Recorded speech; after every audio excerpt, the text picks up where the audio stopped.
Welcome, everybody, to another episode of Strife's Sanctum. My name is Citizen Strife, and today I'm digging my way back into Tales of. Last year, right around the time I started these podcasts, I was talking about Tales of Berseria, and I had mentioned at the time that I was working my way through Tales of Arise. And as I stated before, Tales of Berseria was my favorite in the franchise because it always felt like there was something a little off about the games. And it was mostly gameplay or presentation.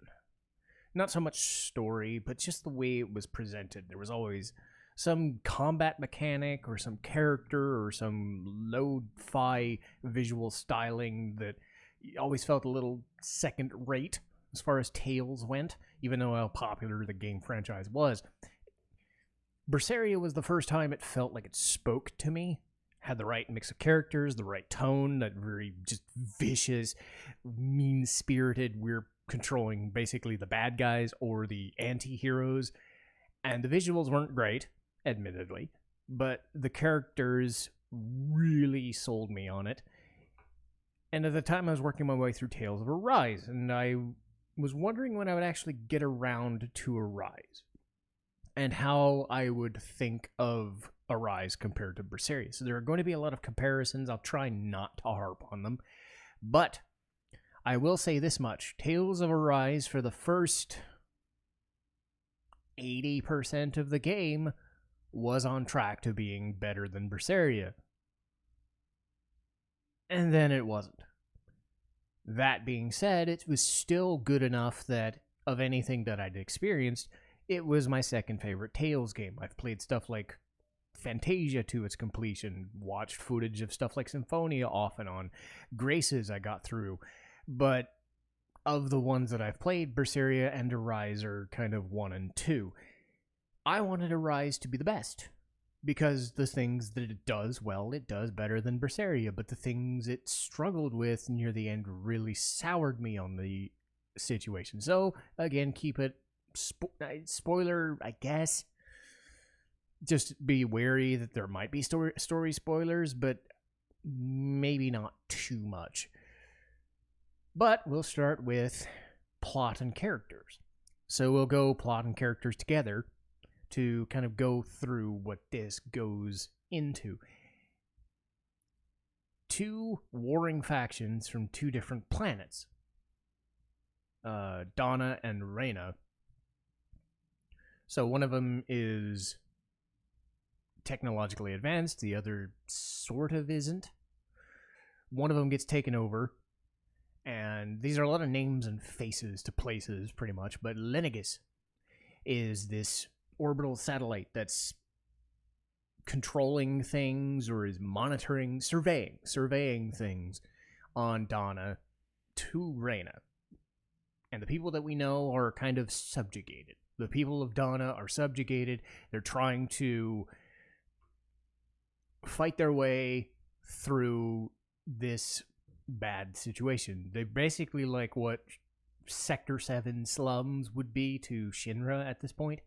So consider it kind of like that. There are resistance factions, Avalanche. So Avalanche to Shinra. Resistance factions popping up everywhere, but they don't have the skill set, the technology, the manpower, at least as of yet. But in one of those cities known as Caliglia, or Calagia, I believe that's what it is, houses a man known as Iron Mask. He doesn't remember his name, doesn't remember his face because it's covered up in a mask, but apparently he feels no pain. So even though he is a subservient person, he quickly decides to join up with someone named Zephyr in his campaign to get rid of a lord. And the best part about this game is its setup. The 5 lords. So the way that this is structured is there are 5 separate cities or regions. Calagia, it's just weird how it's pronounced. I want to say Caliglia, but I'm wrong. Barren land, rocks, fire, boulders, just very desolate. Cislodia, very dark, very just medieval times, I guess.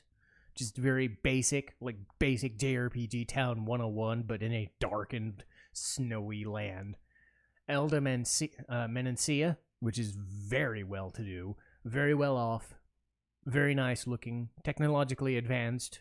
People are happy. We'll get to that in a minute. Mahagsar, left in the mountains, nice forested area, pretty well to do, probably better than anything other than Cyslodia and Elden Menancia. And then Ganatheros, which nobody knows anything about except people are dead. And it's very stern and barren, and not in the same way Caligula is. It's just the dead zone, basically. It's very stiff and artificial looking. But those 5 lords running the joint are competing in what is known as the crown contest. It's been demanded that the thing on Reyna and in Lenegus, it wants something known as astral energy. So they get astral energy from emotions, from plants and animals, mostly humans. But you're generating it, and you're supposed to generate it, and the person who generates the most becomes the king of the entire region for 10 years or so. So you're not only fighting against the humans that you're subjugating, but you're trying to compete against the other lords, who are these super-powered people, who are essentially our boss characters. And Alphen is going around his merry way, and he meets up with our characters. So Alphen is voiced by Ray Chase, who is Noctis in Final Fantasy 15, and he was in Bloodstained and many, many other games. So he is our primary protagonist. Again, he is a guy who feels no pain, really no fear, just well-to-do, well-meaning, and stands up for himself very well. He happens upon a woman named Shion Imeris, voiced by Erica Lindbeck, and Shion's whole thing is she's kind of like Rogue from the X-Men, where she's got this weird thing of thorns around her body, which basically nobody can touch her, but she can't touch anybody else. But the thing about somebody who can't feel pain is they can't know when they're getting hurt, so they kind of forge a connection with each other. Shion's a bitch about it, but just because she doesn't know, companionship. So again, the rogue thing, the rogue situation. And it's not like Alphen hits on her like Gambit would, so don't expect him to be Gambit, It'd be like if Rogue and Cyclops were to get together, a Rogue and Wolverine, I guess. It's that sort of thing. I know I'm basing it off a weird cliche, but run with it. But they get together, and they sort of form a connection. They stop the First Lord. They go to Cyslodia. They meet up with Rinwell, who is voiced by Christine Cabanos, who was in Madoka Magica and other games like that.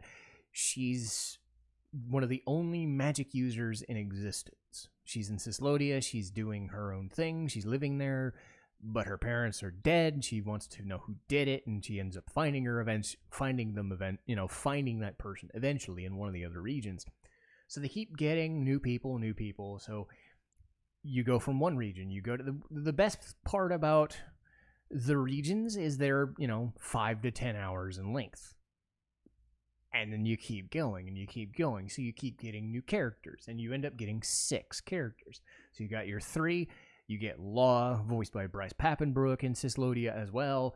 And then you get the final 2 in the 3rd region.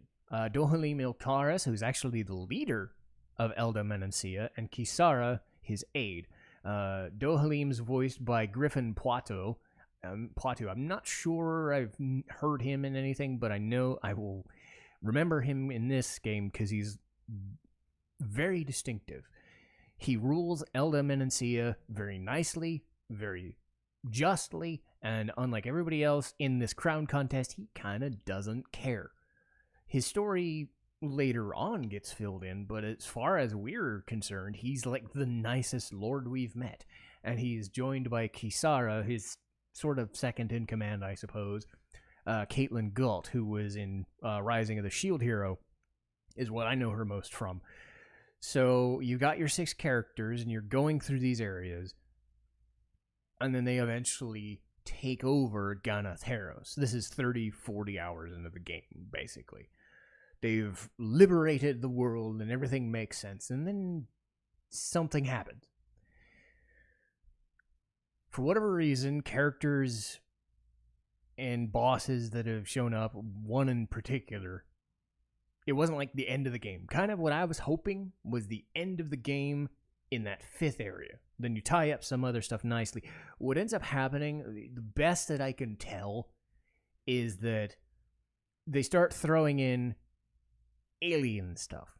They start throwing in different scientific experiments and stuff and all this other stuff.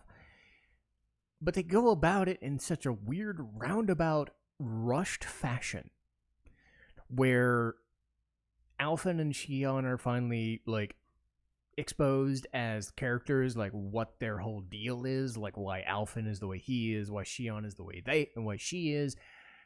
But they go about it in such a weird fucking way. It's like they had the crown contest idea, but then they went super scientific mumbo-jumbo bullshit.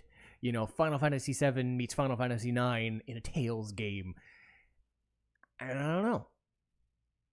The one thing I could say about Berseria was, yeah, you had some weird god bullshit, but god bullshit makes sense in a JRPG.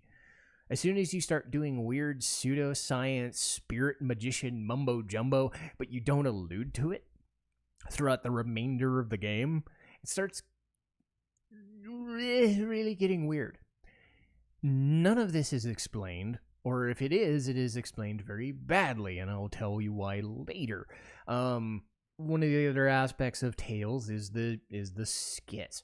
And that's probably one of the main issues, other than the ending, is the overuse of skits at the end of the game to try and kind of get the characters to understand what it is they're trying to talk. I think the Wikipedia article, much like Chrono Cross, and that's a good comparison, I suppose. A comparison to Chrono Cross is, I don't know what the fuck's going on, and I know there's a story there that they're trying to justify at the end, dumping a lot of story at me.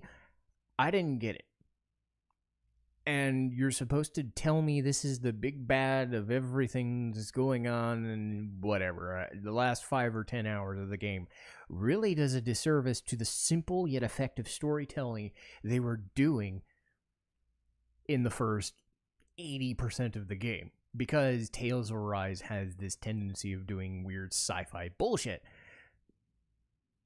So they pull the Final Fantasy VII and Final Fantasy IX card, but they do it very badly. But how about the rest of the game? How about the battle system? Battle system's fine. It's unique as far as an action battle system goes. Again, a lot like every other game in existence after Dark Souls, dodge rolling and everything is kind of the main way you avoid damage. Don't expect your AI to avoid damage for you because they're fucking tissue paper. So, my idea was to use Shion the whole time because she is the healer in the group. You can use Dohalim, I think, as a secondary healer too. He's more of a support mage. But Shion is the healer and magic user of the game, and she's long range, and she tends to stay out of damage more than anybody else. So I used her primarily. Yeah, you can use Alphen, and because again, the benefit of every character is they feel distinct, and that really goes into their arts and their boost mechanic. So Tales has used arts, which is basically techniques that they would use, and you have your magic, you have your attacks, you have support buffs and all this shit. You have a skill tree in which you develop those. What they added in for this game was something known as boost attacks and boost strikes. So after certain people do damage, or if they're on a cooldown outside the party, you'll get an icon on the side of the screen that says, let me do a thing. If you see a character doing if you see an enemy doing a certain thing, there's like 10 or 12 different types of enemy types, and almost like Final Fantasy X, a certain character has an affinity to break a certain mechanic. So a heavy user would be broken down by Law's attack, or somebody who's super fast, Dohalim would slow them down with some vines or some shit. Or if you need to defend against some crazy big attack, Kisara just jumps into the fray and then uses her fucking shield and just stands there and tanks the damage. So everybody has their own unique boost mechanic. So along with their arts and their mystic arts, they have their boost attacks. And I wish I'd known how effective the boost attack things were to the whole game. Otherwise, I would have buffed those more than the arts. But still, they are useful, but they don't break the game. It's just useful to use them, especially when you're trying to defeat enemies, because you'd have like special finishing moves known as boost strikes, and each character would have kind of an interplay with each other, and you'll get to know them a lot. But they're nice and they're effective and, you know, crazy looking spells. And I think one of the cool things, along with Tales focusing less on a line mechanic, which is what they were known for about 10 or 15 years, in the last 2 games, maybe stuff like Zestiria, I did not play that one, but I know in Berseria in particular, they started focusing on free flowing movement around the battlefield. In, you know, the circular area you were given free reign to move and to change characters and at least have a little bit more of a hack and slash and hearsay, rather than, oh, you're in a line, you can only move in this line and do this thing. And, you know, the line mechanic was cool, but it was very restrictive and it felt stiff. Arise doesn't have that problem. And once you get to grips with the boost attacks and what they do and how to deal with your AI being stupid and trying to heal them because they're fucking dumb, it's not that bad. And you just have to worry about the fact that they take a lot of damage, but in most cases you'll have enough healing magic and healing spells and camping stuff to counteract that. Nothing in this game is that difficult, but it can be. There are difficulty modes. I tended to go for the easier options because of course I did. But I never felt that being underleveled or overleveled killed you too much, but you still wanted to be at a certain level because you never knew when a boss would get you. I would say specifically Dohalim in the third section. He was the hardest boss in the game other than some of the last ones. There are some special side quests and things you can do. You can do some fishing stuff. You can learn about the characters. You can do the affection meter thing because it's kind of mandatory in games at this point to have an affection mechanic. But again, I think the story until the ending really kind of builds the characters together, and it's really nice. What I do want to also mention is the visuals, because I said that the freewheeling combat was one of the major things that I enjoyed. I like the characters too. They're nothing to write home about, but they are portrayed very well, and what they're trying to do with the characters is very solid.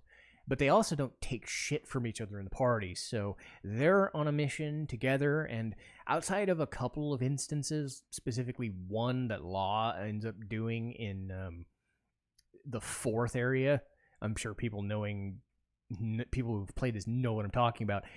He kind of goes off the deep end and does something really fucking dumb in that section, but you quickly forget about it, even though it's the 1 or 2 times I hate this game's story. Because the storyline has just been, go here, kill the guy, do the thing. Go here, kill the girl, do the thing. Go here, kill the guy, do the thing. Maybe not. But liberating the land. And then the ending happens, and it starts throwing in this stupid shit. But until that point, even into the 5th area, outside of that blip in the 4th area, Mahaksar, it's just amazing. The story just flows. There's no magical MacGuffin you're trying to find, though there are some MacGuffins here and there. It's more about kill they ass. Okay? We're going to do that, so kick their fucking ass. You spend 5 to 10 hours in a region, you move on. And each of the regions, this was the thing that really improved, because they went to the PS4. They overhauled the visual skill almost to a Final Fantasy level. You know, not quite. It's still more anime-ish than anything else. But this was the first time I felt that Tales like popped out of the screen and was starting to rival like a Final Fantasy production. It looked amazing. The characters were just popping off the screen with their visual style. Everything seemed to look good. Everything seemed to have a weight to it. And even though I like Berseria, the environments, it was a lower budget game for the franchise, but still, it just looked bleh. Outside of the characters, didn't have much going for it in the visual style. This game looked amazing. The main hub towns, specifically Elda Menancia, when you walk into these areas, they look gorgeous. So Caligula, whatever, I'll never get that fucking name right. Cislodius, kind of in the dark spots, you don't really get a sense of it. But then when you get to Elda Menancia and then Ganatheros, they just look so good. One of the dungeons, I think, is the one in Cislodia. The main dungeon is this castle that just puts a lot of stuff to shame. It just looks so good. I mean, it looks artificial, but it just has this, like, gorgeous aesthetic. The characters all look like they should. The attacks all look so good. So even though the battle system's really freewheeling and awkward, the visual flair in this game is so far beyond anything that Tales had done previously. I hope to keep this up, because that was one of the things that struck me when I first saw it, was this is like not just one jump. This is like 2 jumps in class for this franchise, because this was starting to feel like most JRPGs are lower budget games like East. I love East games, but they've never struck me as like the top of the line graphics wise. So it always feels like they're a generation or 2 behind, but that's because they're lower budget. Tales always kind of felt that way too. This did not look lower budget. This looked really good. It still had the anime aesthetic and some kind of doofy visuals here and there and stiffness, but it felt amazing to look at. And these areas felt lived in, which was really nice for a game like this. From a non-Final Fantasy game. Dragon Quest, to an extent, does that because it's from Square as well, but not even stuff like Star Ocean. Star Ocean is like, bleh. Tales of Arise is up there with Final Fantasy now, and I hope they keep it. I hope they keep it up. That's the thing that I like the most. But for all the improvements in the visuals and the storyline and the characters, it's still just that ending just drove me nuts. It was bad. Getting through the game and having to heal my characters every battle because they were fucking dirtbags. It reminded me of Final Fantasy VII Remake, where their characters, the AI are dumb and they don't really heal themselves very well, and you have to kind of micromanage them. It's worse than that. It's worse than that, because in this game, like, if you fuck up a little bit, the enemies will take off chunks of your health bar in seconds. And if you're not using Shion or not using Healer, you're practically fucked, and it doesn't really help. So, as easy as the battles were to understand, to come to grips with, and as fun as I was having, micromanaging the AI because they couldn't keep themselves out of danger was dumb. There was a mechanic in Ys 8, which I've always appreciated, where if you're not using a character directly, they take about 1/10, if that, of the damage that a normal attack would do to the user's character. So in essence, you would get like an extra health bar or 2 if you switched to that character. There is none of that in this game. The AI takes a shitload of damage and you have to micromanage the fuck out of them. So that's the main issue. That's why I use Shion primarily, because I avoided damage to most of the extent. There was also the skits. They had a visual flair to them like everything else did. The skits looked better. There have been full-voiced skits for a while, and it still had still images, but instead of the anime aesthetic from most of the Tales franchise, they went for in-game models, which I appreciated. I appreciated the fact that along with the visual spectacle, you had the characters looking like they do. You didn't have the pop-up with their character art, and them, flapping their mouth. You had the character model, and any, like, alterations you had to your character model in the skit talking with the characters. They were still kind of free frame, like comic book style, but it reminded me a lot of, say, Phantasy Star 4 and how they handled the visuals, but in a PS4 aesthetic. So Phantasy Star 4 would do the comic book visuals, but they were on the Genesis. Imagine that old school vibe, that old school comic book look, redone in a modern way. But then they overdo it because the game just overdoes it in the ending. I cannot stress this enough. They overuse the skits.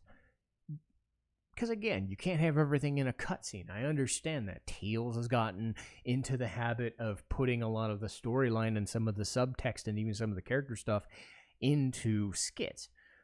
None of the skits are as stupid as Bienfu in Tales of Berseria, but it also felt that there wasn't as much weight to it because they overdid it.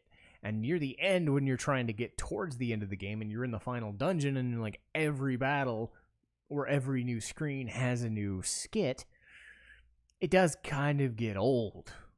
Because by that time, I was taking a 9 or a 9.5 game and I'm turning it into an 8 or an 8, 7.5, if I was to use a number scale, I've started to just, it was meandering, it was getting boring, and it did the Persona thing, and I know this is a criticism Persona gets, where they would overanalyze and overtell and overexplain what the character and the player already know. So they would overtell and overshow the thing, rather than just say, okay, we don't need this skit, we don't need it. Anytime there was a new plot thread, there's a skit. Anytime there's a new cutscene or a side quest, there's a new skit, or 2, or 3. And Tales has kind of cornered the market in terms of needing skits to tell them. It's a fine mechanic, but again, they're optional, but they can drag you down. So if you don't really want to use the skits, if you don't care, you don't have to. So in that instance, I'm happy. So Tales of Arise is a mixed bag for me.